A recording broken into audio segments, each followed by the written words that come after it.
ਮੋਦੀ ਉਸ ਬੀਜੇਪੀ ਨੂੰ ਰਿਪਰੈਜ਼ੈਂਟ ਕਰਦਾ ਹੈ ਜਿਹੜੀ ਆਰਐਸਐਸ ਦੀ ਪੋਲੀਟੀਕਲ ਆਫਸ਼ੂਟ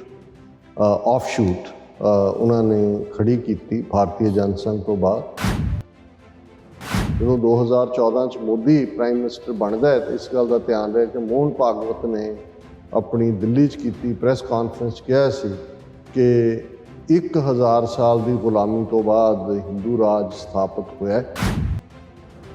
ਹਰਿਦੁਆਰ ਤੋਂ ਇੱਕ ਹਿੰਦੂ ਜਿਹੜਾ ਗੁੰਡਾ ਸਾਧੂ ਕਹਿ ਰਿਹਾ ਸੀ ਕਿ ਹਰਿਦੁਆਰ 'ਚ ਅਸੀਂ ਕੋਈ ਗੈਰ ਹਿੰਦੂ ਨੂੰ ਨਾ ਇੱਥੇ ਅਸੀਂ ਨਮਾਜ਼ ਪੜ੍ਹਨ ਦਿਆਂਗੇ, ਨਾ ਅਸੀਂ ਇੱਥੇ ਕੋਈ ਚਰਚ ਕੋਈ ਵੀ ਗੈਰ ਹਿੰਦੂ ਉਹਨੂੰ ਕੋਈ ਨਹੀਂ, ਇਹ ਸਾਡਾ ਪਵਿੱਤਰ ਸ਼ਹਿਰ ਹੈ। ਔਰ ਸਾਡਾ ਭਾਰਤ ਦੇ ਵਿੱਚ ਅਨਰੈਸਟ ਕਿਸ ਲੈਵਲ 'ਤੇ ਹੈ ਕਿ ਅਸੀਂ ਪਿਛਲੇ ਹਫ਼ਤਿਆਂ ਦੇ ਵਿੱਚ ਦੇਖਿਆ ਕਿ ਨਾਗਾਲੈਂਡ ਦੇ ਵਿੱਚ ਕਿਵੇਂ ਸਿਵਿਲੀਅਨਸ ਜਿਹੜੇ ਨੇ 15 ਤੋਂ ਜ਼ਿਆਦਾ ਫੌਜ ਉਹਨਾਂ ਨੂੰ ਮਾਰਦੀ ਹੈ। ਇਸ ਵਰ੍ਹੇ ਦੇ ਵਿੱਚ ਫਾਰਮ ਲਾਜ਼ ਜਿਹੜੇ ਕਿ ਆਰਡੀਨੈਂਸ ਰਾਹੀਂ ਜੂਨ 2020 ਚ ਲਿਆਂਦੇ ਗਏ, ਨਵੰਬਰ ਦੇ ਮਹੀਨੇ ਦੇ ਵਿੱਚ ਦਿੱਲੀ ਦੀਆਂ ਬਰੂਹਾਂ ਦੇ ਉੱਤੇ ਨਵੰਬਰ 2020 ਚ ਆ ਕੇ ਕਿਸਾਨ ਬੈਠਦੇ ਨੇ ਔਰ ਠੀਕ ਨਵੰਬਰ ਮਹੀਨੇ 'ਚ ਗੁਰੂ ਨਾਨਕ ਸਾਹਿਬ ਦੇ ਪ੍ਰਕਾਸ਼ ਪੁਰਬ ਮੌਕੇ ਖੇਤੀ ਕਾਨੂੰਨ ਜਿਹੜੇ ਨੇ ਉਹ ਵਾਪਸ ਲੈ ਗਏ। ਇਹ ਇੱਕ 7 ਸਾਲ ਦੇ ਮੋਦੀ ਦੇ ਰਜੀਮ 'ਚ ਪਹਿਲਾ ਸਟੈਪ ਬੈਕ ਹੈ ਜਿੱਥੇ ਕਿ ਹਕੂਮਤ ਨੂੰ ਥੁੱਕਿਆ ਚੱਟਣਾ ਪਿਆ।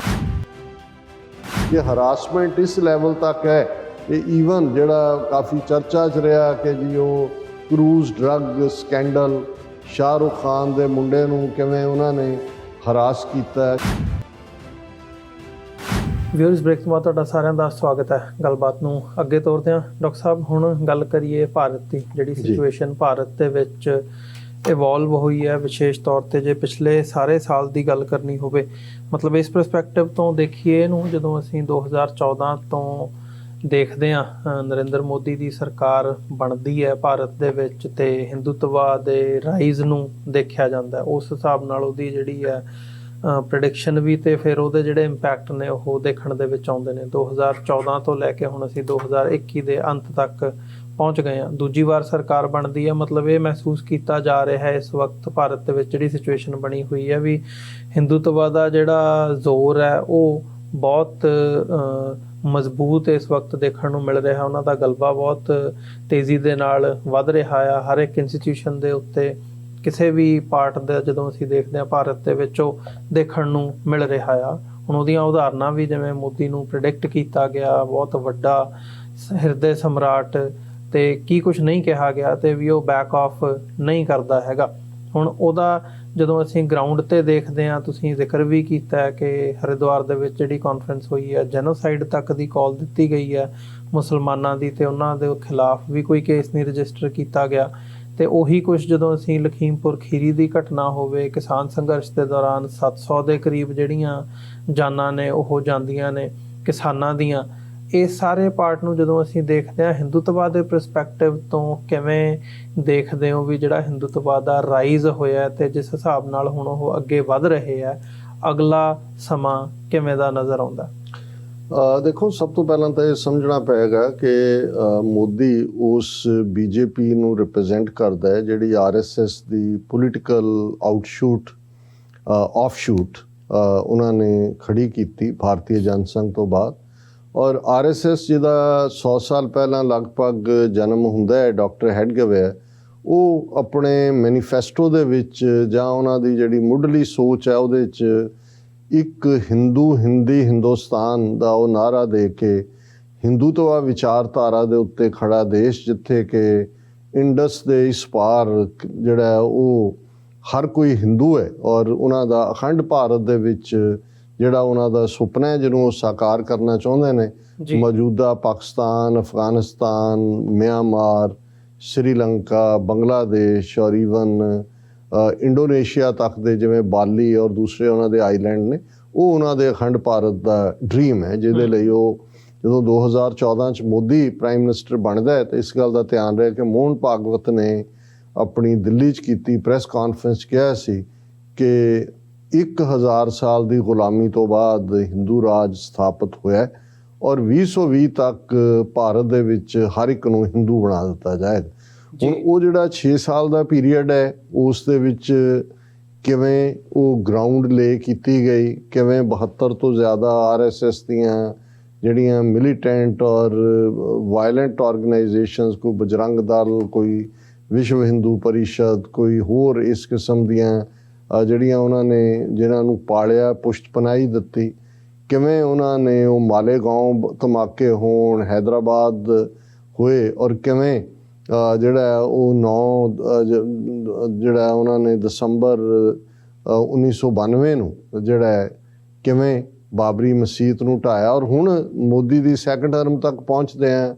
ਕਿਵੇਂ ਉਸ ਤੋਂ ਪਹਿਲਾਂ ਹੀ ਫਸਟ ਟਰਮ ਦੇ ਐਂਡ ਤੇ ਸੁਪਰੀਮ ਕੋਰਟ ਨੇ ਜਿਹੜਾ ਉਹ ਉਸ ਦਾ ਕਬਜ਼ਾ ਮੰਦਰ ਬਣਾਉਣ ਲਈ ਦੇ ਦਿੱਤਾ, ਟ੍ਰਿਪਲ ਤਲਾਕ ਖਤਮ ਕਰ ਦਿੱਤਾ ਹੈ, ਔਰ ਹੁਣ ਜਿਹੜਾ ਇੱਕ ਕਾਨੂੰਨ ਜਿਹੜਾ ਲੈਜਿਸਲੇਸ਼ਨ ਇਹ ਲੈ ਕੇ ਆਏ ਨੇ ਪਾਰਲੀਮੈਂਟ ਦੇ ਵਿੱਚ ਕਿ ਮਿਨੀਮਮ ਏਜ ਵਿਆਹ ਦੀ ਕੁੜੀਆਂ ਦੀ 18 ਸਾਲ ਤੋਂ ਵਧਾ ਕੇ 21 ਸਾਲ ਕਰ ਦਿੱਤੀ ਜਾਏ। ਇਹ ਗੱਲ ਸਿਰਫ ਏਜ ਤੱਕ ਨਹੀਂ ਹੈ, ਉੱਤੇ ਕਿਸੇ ਨੂੰ ਕੋਈ ਬਹੁਤਾ ਇਤਰਾਜ਼ ਨਹੀਂ ਹੋ ਸਕਦਾ। ਹੁਣ ਇਹ ਕਿਉਂਕਿ ਮੁਸਲਿਮ ਪਰਸਨਲ ਲਾਅ ਦੇ ਵਿੱਚ ਜਿਹੜਾ ਹੈ ਉਹ ਇੱਕ ਡਿਫਰੈਂਟ ਉਸ ਦੀ ਇੰਟਰਪ੍ਰੀਟੇਸ਼ਨ ਹੈ। ਸੋ ਜਦੋਂ ਹੁਣ 21 ਸਾਲ ਦਾ ਕਾਨੂੰਨ ਹੋਏਗਾ ਫਿਰ ਕੋਈ ਮੁਸਲਿਮ ਪਰਸਨਲ ਲਾਅ ਦੀ ਹੋਂਦ ਨਹੀਂ ਰਹੇਗੀ, ਔਰ ਇਹੀ ਜਿਹੜਾ ਉਹਨਾਂ ਦਾ ਯੂਨੀਫਾਰਮ ਸਿਵਲ ਕੋਡ ਦੀ ਜਿਹੜੀ ਉਹਨਾਂ ਦਾ ਰਿਹਾ ਕਿ ਇੱਥੇ ਇੱਕੋ ਹੀ ਹਰ ਇੱਕ ਦੇ ਉੱਤੇ ਉਹ ਹੋਏ, ਉਹ ਉਸ ਪਾਸੇ ਵੱਲ ਵੱਧ ਰਹੇ ਨੇ। ਸੋ ਇਸ ਸਾਰੇ ਪੀਰੀਅਡ 'ਚ ਮੋਦੀ ਦੀ ਸੈਕੰਡ ਟਰਮ ਤੋਂ ਬਾਅਦ ਅਸੀਂ ਦੇਖਦੇ ਹਾਂ ਕਿ ਬਹੁਤ ਐਗਰੈਸਿਵਲੀ ਜਿਹੜਾ ਇਸ ਸਾਰੇ ਨੂੰ ਜੋ ਇੰਪਲੀਮੈਂਟ ਕੀਤਾ ਜਾ ਰਿਹਾ ਹੈ। ਸਕੂਲਾਂ, ਕਾਲਜਾਂ, ਯੂਨੀਵਰਸਿਟੀਆਂ ਦੇ ਸਿਲੇਬਸ, ਮੀਡੀਆ ਤਾਂ ਪਹਿਲਾਂ ਹੀ ਕਿਵੇਂ ਹਰ ਚੀਜ਼ ਨੂੰ ਨੈਗੇਟਿਵ ਟਰਨ ਦਿੰਦਾ ਹੈ, ਕਿਵੇਂ ਕੋਵਿਡ-19 ਦੇ ਚੱਲਦਿਆਂ ਜੇ ਇੱਕ ਇਸਲਾਮਿਕ ਸਕਾਲਰਸ ਦੀ ਕਾਨਫਰੰਸ ਦਿੱਲੀ ਦੇ ਵਿੱਚ ਸੀ, ਉਹਨੂੰ ਤਬਲੀਗੀ ਜਮਾਤ ਨਾਲ ਜੋੜ ਕੇ ਉਹਨੂੰ ਜਿਹਾਦੀ ਵਾਇਰਸ ਬਣਾ ਕੇ ਕਿਸ ਹੱਦ ਤੱਕ ਲੈ ਗਏ। ਹੁਣ ਤਾਂ ਉਹਨਾਂ ਨੇ ਇਹ ਜਿਹੜੀ ਹਰਿਦੁਆਰ ਦੀ ਸੰਸਦ ਦੇ ਵਿੱਚ ਉਹਨਾਂ ਨੇ ਕਾਲ ਦਿੱਤੀ ਹੈ ਕਿ 20 ਕਰੋੜ ਮੁਸਲਮਾਨਾਂ ਦਾ ਸਫਾਇਆ ਕਰ ਦਿਓ, ਜਿਵੇਂ ਰੋਹਿੰਗਿਆ ਮੁਸਲਮਾਨਾਂ ਦਾ ਮਿਆਂਮਾਰ ਨੇ ਕੀਤਾ। ਉਸ ਤੋਂ ਪਹਿਲਾਂ ਉਹ ਲਵ ਜਿਹਾਦ ਹੋਏ, ਕੌ ਵਿਜੀਲੈਂਟੇ ਹੋਣ, ਘਰ ਵਾਪਸੀ ਹੋਏ। ਇਸ ਦੇ ਨਾਲ ਨਾਲ ਉਹਨਾਂ ਦੀ ਇੱਕ ਮੁਹਿੰਮ ਜਿਹੜੀ BJP ਰੂਲਡ ਸਟੇਟਾਂ 'ਚ ਚੱਲ ਰਹੀ ਹੈ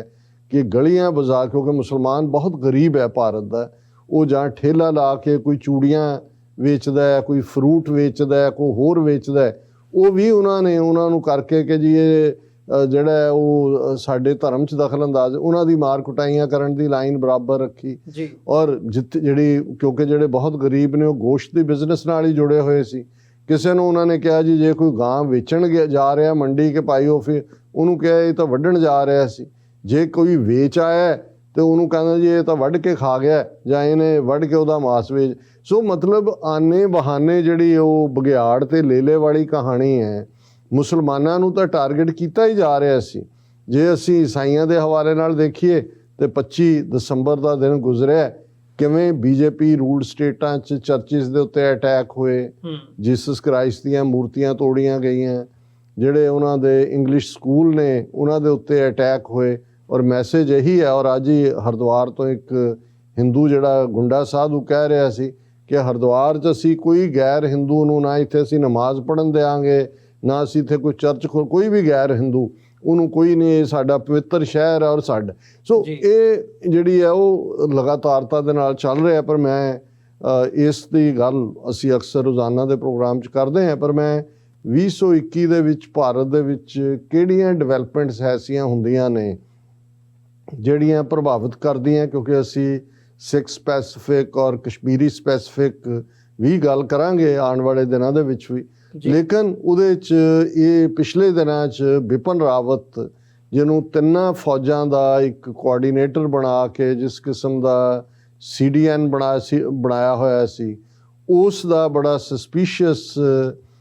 ਹਾਲਾਤਾਂ ਦੇ ਵਿੱਚ ਉਸ ਦਾ ਹੈਲੀਕਾਪਟਰ ਕ੍ਰੈਸ਼, ਜਿਹਦੇ 'ਚ ਇੱਕ ਮੇਜਰ ਜਨਰਲ, ਇੱਕ ਕਰਨਲ ਔਰ ਦੂਸਰੇ ਲੋਕ ਵੀ ਮਾਰੇ ਜਾਂਦੇ ਨੇ। ਔਰ ਇਹ ਆਪਣੇ ਆਪ ਦੇ ਵਿੱਚ ਜਿਵੇਂ ਉਸ ਨੂੰ ਹਸ਼ਪ ਕੀਤਾ ਗਿਆ, ਕਿਉਂਕਿ ਇਹ ਇਸ ਸਾਰੇ ਦੇ ਚੱਲਦੇ ਆ, ਕਿਉਂਕਿ ਇਹੀ ਬਿਪਨ ਰਾਵਤ ਜਿਹੜਾ 2 prong ਵਾਰ ਕਿ ਜੇ ਅਸੀਂ ਇੱਕੋ ਵੇਲੇ ਜਿਹੜਾ ਚੀਨ ਔਰ ਪਾਕਿਸਤਾਨ ਨੂੰ ਹੈਂਡਲ ਕਰ ਸਕਦੇ ਹਾਂ,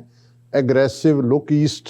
ਜਿਹੜੀ ਉਹਨਾਂ ਦੀ ਮਿਲਟਰੀ ਲਾਈਨ ਪੂਰਾ ਉਸ ਸਾਰੇ ਦਾ ਕਰਤਾ ਧਰਤਾ ਸੀ। ਔਰ ਇਹ ਵੀ ਐਕਸਪਰਟਸ ਵੱਲੋਂ ਕਿਹਾ ਗਿਆ ਕਿ ਉਹਨਾਂ ਹਾਲਾਤਾਂ 'ਚ ਉਵੇਂ ਹੀ ਇਹਨਾਂ ਦਾ ਹੈਲੀਕਾਪਟਰ ਕ੍ਰੈਸ਼ ਹੁੰਦਾ ਹੈ ਜਿਵੇਂ ਤਾਈਵਾਨ ਦਾ ਫੌਜੀ ਜਰਨੈਲ ਆਪਣੇ ਸਾਰੇ ਐਕਸਪਰਟਸ ਦੇ ਨਾਲ, ਇਵੇਂ ਹੀ ਹੈਲੀਕਾਪਟਰ ਕ੍ਰੈਸ਼ ਉਹਦਾ ਪਿਛਲੇ ਦਿਨਾਂ 'ਚ ਹੋਇਆ ਸੀ, ਕਿਉਂਕਿ ਤਾਈਵਾਨ ਨੂੰ ਵੀ ਅਮਰੀਕਾ ਔਰ ਦੂਸਰੀਆਂ ਤਾਕਤਾਂ ਵਰਤ ਰਹੀਆਂ ਨੇ ਅਮਰੀਕਾ ਦੇ ਖਿਲਾਫ। ਸੋ ਇਸ ਨੂੰ ਇੱਕ ਬਹੁਤ ਵੱਡਾ ਸੈਟਬੈਕ ਹੈ ਭਾਰਤ ਦੇ ਇੰਟੈਲੀਜੈਂਸ ਨੈਟਵਰਕ ਦੇ ਐਂਗਲ ਤੋਂ ਵੀ, ਔਰ ਜੇ ਕੋਈ ਇਨਰ ਕੰਸਪੀਰੇਸੀ ਹੁੰਦੀ ਹੈ ਤੇ ਇਸ ਨੂੰ ਵੀ ਦੇਖਿਆ ਜਾਏ ਉਸ ਐਂਗਲ ਤੋਂ।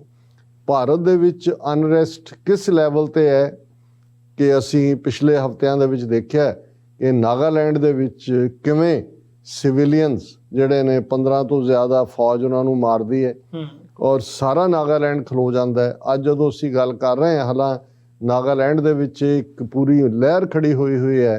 ਕਿ ਜਿਹੜਾ armed special forces power act ਹੈ ਇਹਨੂੰ ਵਾਪਸ ਲਿਆ ਜਾਏ। ਪਰ ਅੱਜ ਜਦੋਂ ਅਸੀਂ ਗੱਲ ਕਰ ਰਹੇ ਹਾਂ, ਇੰਡੀਆ ਨੇ ਉੱਥੇ ਜਿੱਥੇ ਫੌਜ ਤਾਂ ਪਹਿਲਾਂ ਹੀ ਸਾਰੀ ਲਾਈ ਹੋਈ ਹੈ, ਪਰ ਉਹਨੂੰ ਸਾਰੇ ਨਾਗਾਲੈਂਡ ਨੂੰ ਜਿਹੜਾ ਉਹ ਡਿਸਟਰਬਡ ਏਰੀਆ ਡਿਕਲੇਅਰ ਕਰ ਦਿੱਤਾ ਹੈ, ਜਿਹਦਾ ਮਤਲਬ ਹੈ ਕਿ ਅਗਲੇ 6 ਮਹੀਨੇ ਲਈ ਇਹ armed forces special powers act ਤਾਂ ਰਹੇਗਾ ਹੀ ਰਹੇਗਾ। ਹੋਰ ਵੀ ਜਿਹੜੀ ਹੈ ਵਰਸਟ ਪਰਸੀਕਿਊਸ਼ਨ ਹੋਏਗੀ ਵਿਦ ਇਨ ਇੰਡੀਆ। ਨਕਸਲਾਈਟਸ ਦਾ ਵੀ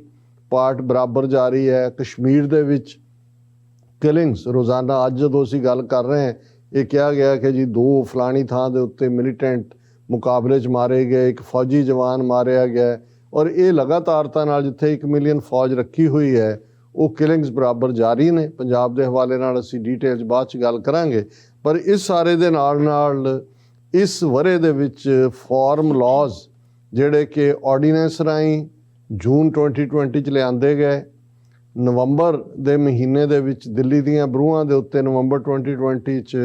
ਆ ਕੇ ਕਿਸਾਨ ਬੈਠਦੇ ਨੇ ਔਰ ਠੀਕ ਨਵੰਬਰ ਮਹੀਨੇ 'ਚ ਗੁਰੂ ਨਾਨਕ ਸਾਹਿਬ ਦੇ ਪ੍ਰਕਾਸ਼ ਪੁਰਬ ਮੌਕੇ ਖੇਤੀ ਕਾਨੂੰਨ ਜਿਹੜੇ ਨੇ ਉਹ ਵਾਪਸ ਲਏ ਗਏ। ਉਸ ਦੇ ਅਸੀਂ ਵੇਰਵੇ ਨਾਲ ਵੀ ਗੱਲ ਕਰਾਂਗੇ। ਪਰ ਇਹ ਇੱਕ 7 ਸਾਲ ਦੇ ਮੋਦੀ ਦੇ ਰਜੀਮ 'ਚ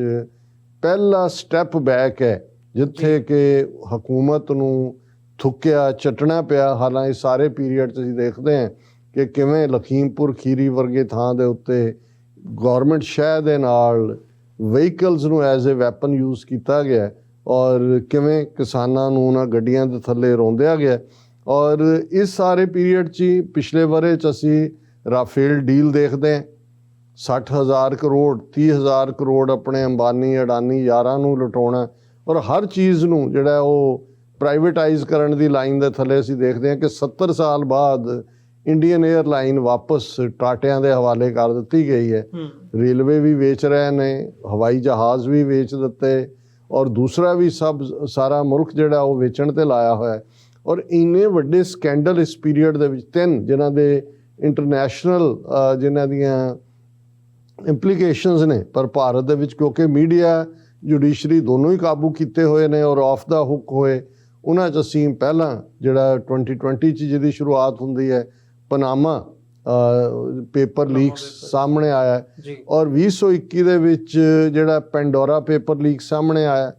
ਹੁਣ ਪੈਂਡੋਰਾ ਪੇਪਰ ਲੀਕਸ ਦੇ ਵਿੱਚ 300 ਦੇ ਕਰੀਬ ਇੰਡੀਅਨ ਜਿਹਦੇ 'ਚ ਵੱਡੇ ਬਿਜ਼ਨਸਮੈਨ ਔਰ ਵੱਡੇ ਲੋਕ ਸ਼ਾਮਲ ਨੇ। ਔਰ ਫਿਰ ਸਭ ਤੋਂ ਵੱਡਾ ਦੁਨੀਆ ਦਾ, ਜਿਹਨੂੰ ਦੁਨੀਆ ਭਰ ਦੇ ਮੀਡੀਆ ਔਰ ਉਹਨਾਂ ਦੇ ਜਿਹੜੇ NGOs ਇਨਵੈਸਟੀਗੇਟਿਵ ਏਜੰਸੀਜ਼ ਨੇ, ਪੈਗਾਸਸ, ਕਿ ਕਿਵੇਂ ਜਿਹੜਾ ਉਹਨਾਂ ਦੀ ਇੰਡੀਆ ਨੇ ਆਫੀਸ਼ੀਅਲੀ ਉਹ ਖਰੀਦਿਆ ਹੋਇਆ ਨਾਨ ਆਫੀਸ਼ੀਅਲ ਇਜ਼ਰਾਈਲ ਦੀ ਕੰਪਨੀ ਤੋਂ ਔਰ ਕਿਵੇਂ ਉਹ ਜਰਨਲਿਸਟਾਂ ਤੋਂ ਲੈ ਕੇ ਐਕਟਿਵਿਸਟ, ਸਿਵਲ ਲਿਬਰਟੀ, ਪੋਲੀਟੀਕਲ ਔਰ ਜਿਨ੍ਹਾਂ ਦੇ ਵਿੱਚ ਜਿਹੜੇ ਵੀ ਉਹਨੂੰ ਮੋਦੀ ਗਵਰਨਮੈਂਟ ਦੇ ਕ੍ਰਿਟਿਕ ਨੇ ਉਹਨਾਂ ਦੇ ਘਰਾਂ ਤੱਕ ਸਭ ਦੀ ਪਹੁੰਚ ਔਰ ਕਿਵੇਂ ਸੁਪਰੀਮ ਕੋਰਟ ਨੇ ਉਹਨੂੰ ਹਸ਼ਪ ਕੀਤਾ। ਲੇਕਿਨ ਜਿਵੇਂ ਤੁਸੀਂ ਮੋਦੀ ਦੇ ਹਿੰਦੂਤਵਾ ਏਜੰਡੇ ਦੀ ਗੱਲ ਕੀਤੀ, ਉਹਨੂੰ ਜਿਹੜਾ ਇੱਕ ਸੀਰੀਅਸ ਚੈਲੰਜ ਜੇ ਡੈਮੋਕ੍ਰੈਟਿਕ ਸਿਸਟਮ 'ਚ ਦਿੱਤਾ ਕਿਸੇ ਨੇ ਤਾਂ ਉਹ ਮਮਤਾ ਬੈਨਰਜੀ ਨੇ ਵੈਸਟ ਬੰਗਾਲ ਦੇ ਵਿੱਚ ਦਿੱਤਾ ਅਸੈਂਬਲੀ ਇਲੈਕਸ਼ਨਸ ਦੇ ਦੌਰਾਨ, ਜਿੱਥੇ ਕਿ ਮੋਦੀ ਅਮਿਤ ਸ਼ਾਹ ਨੇ ਸਾਰੀ ਤਾਕਤ ਝੋਕੀ ਹੋਈ ਸੀ। ਖਰੀਦੋ ਫਰੋਖਤ ਵੀ, ਆਪਣਾ ED CBI ਉਹਨਾਂ ਦੇ ਅਟੈਕ ਵੀ ਬਰਾਬਰ ਜਾਰੀ ਸੀ। ਇਹਦੇ ਬਾਵਜੂਦ ਵੈਸਟ ਬੰਗਾਲ ਦੇ ਵਿੱਚ ਜਿਹੜਾ ਹੈ ਉਹ ਮਮਤਾ ਬੈਨਰਜੀ ਦੀ ਪਾਰਟੀ ਜਿੱਤੀ। ਔਰ ਹੁਣ ਵੀ ਜਿਹੜਾ ਇਹ ਦੇਖਣ ਵਾਲਾ ਪਾਰਟ ਹੋਏਗਾ ਕਿ ਪੰਜਾਬ, UP ਔਰ 1-2 ਹੋਰ ਸੂਬਿਆਂ ਦੇ ਵਿੱਚ ਇਹ ਚੋਣਾਂ ਹੋਣ ਜਾ ਰਹੀਆਂ ਨੇ, ਉਹਨਾਂ ਦੇ ਵਿੱਚ ਕੀ ਉਹੀ ਚੈਲੰਜ ਜਿਹੜਾ ਮਮਤਾ ਬੈਨਰਜੀ ਨੇ ਇਹਨਾਂ ਨੂੰ ਕੀਤਾ ਉਹ ਜਾਰੀ ਰਹੇਗਾ। ਪਰ ਇਸ ਪੀਰੀਅਡ 'ਚ ਅਸੀਂ ਦੇਖਦੇ ਹਾਂ ਕਿ ਹਰਾਸਮੈਂਟ ਇਸ ਲੈਵਲ ਤੱਕ ਹੈ ਕਿ ਈਵਨ ਜਿਹੜਾ ਕਾਫੀ ਚਰਚਾ 'ਚ ਰਿਹਾ ਕਿ ਜੀ ਉਹ cruise drug scandal, Shahrukh Khan ਦੇ ਮੁੰਡੇ ਨੂੰ ਕਿਵੇਂ ਉਹਨਾਂ ਨੇ ਹਰਾਸ ਕੀਤਾ, ਕਿਵੇਂ ਬਾਕੀ ਜਿਹੜੀ ਫਿਲਮੀ ਦੁਨੀਆ ਦੇ ਜਾਂ ਦੂਸਰੇ ਲੋਕ ਜਿਨ੍ਹਾਂ ਨੇ ਫਾਰਮਰ ਮੂਵਮੈਂਟ ਦੀ ਹਮਾਇਤ ਕੀਤੀ ਜੀ, ਉਹਨਾਂ ਦੇ ਉੱਤੇ ਕਿਵੇਂ ਉਹਨਾਂ ਦੇ ਟਰੋਲਰ ਔਰ ਦੂਸਰੇ ਕਰ ਰਹੇ ਨੇ। ਜੰਮੂ ਕਸ਼ਮੀਰ ਦੇ ਹਵਾਲੇ ਨਾਲ ਕੀ ਚੱਲ ਰਿਹਾ, ਉਹ ਜਿਉਂ-ਜਿਉਂ ਡਿਸਕਸ਼ਨ ਆਪਣੀ ਅੱਗੇ ਤੁਰੇਗੀ ਅਸੀਂ ਇਸ ਦੇ ਉੱਤੇ ਵੇਰਵੇ ਨਾਲ ਗੱਲ ਕਰਾਂਗੇ। ਜੀ ਡਾਕਟਰ ਸਾਹਿਬ, ਬਿਲਕੁਲ। ਇੱਥੇ ਛੋਟੇ ਜਿਹੇ ਕਮਰਸ਼ੀਅਲ ਬ੍ਰੇਕ ਤੇ ਲਈ ਰੁਕਦੇ ਹਾਂ, ਬ੍ਰੇਕ ਤੋਂ ਬਾਅਦ ਦੁਬਾਰਾ ਗੱਲਬਾਤ ਕੰਟੀਨਿਊ ਕਰਦੇ ਹਾਂ।